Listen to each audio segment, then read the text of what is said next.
অবৈধভাবে মানুষকে, পশুকে এবং অস্ত্র বা মাদক দ্রব্য এক জায়গা থেকে অন্য জায়গায় স্থানান্তরিত করার একটি প্রক্রিয়া।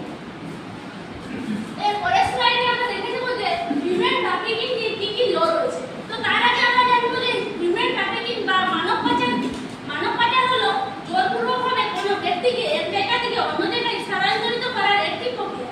এর মূল উদ্দেশ্য হচ্ছে ব্যক্তিদেরকে শোষণ করা, যেমন যৌন শোষণ, শিশু শ্রম এবং তাদেরকে বিভিন্ন ধরনের অবৈধমূলক কাজে লিপ্ত করা। তো হিউম্যান আমরা একটি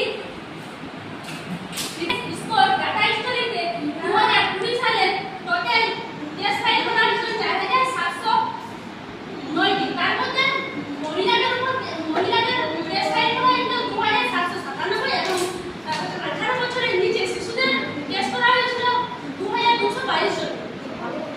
ভারতের যেসব রাজ্যগুলিতে এই মানব পাচারের বিরুদ্ধে কেস ফাইল করা হয়েছিল তার মধ্যে প্রথমে রয়েছে মহারাষ্ট্র, তারপর হচ্ছে তেলেঙ্গানা, তারপর অন্ধ্রপ্রদেশ, কেরালা, ঝাড়খণ্ড এবং রাজস্থান। তো আমরা এরপর জানবো যে হিউম্যান ট্রাফিকিং নিয়ে কি ল রয়েছে। প্রথম ল রয়েছে হিউম্যান ট্রাফিকিং প্রিভেন্টস অ্যাক্ট 1956। এই অ্যাক্টে বলা হয়েছে যে এটি ভারতে পতিতাবৃত্তি এবং যৌন শোষণের একটি আইন। এর মূল উদ্দেশ্য হচ্ছে নারী এবং শিশুদের যৌন শোষণ থেকে রক্ষা করা। তারা পতিতালয় পরিচালনা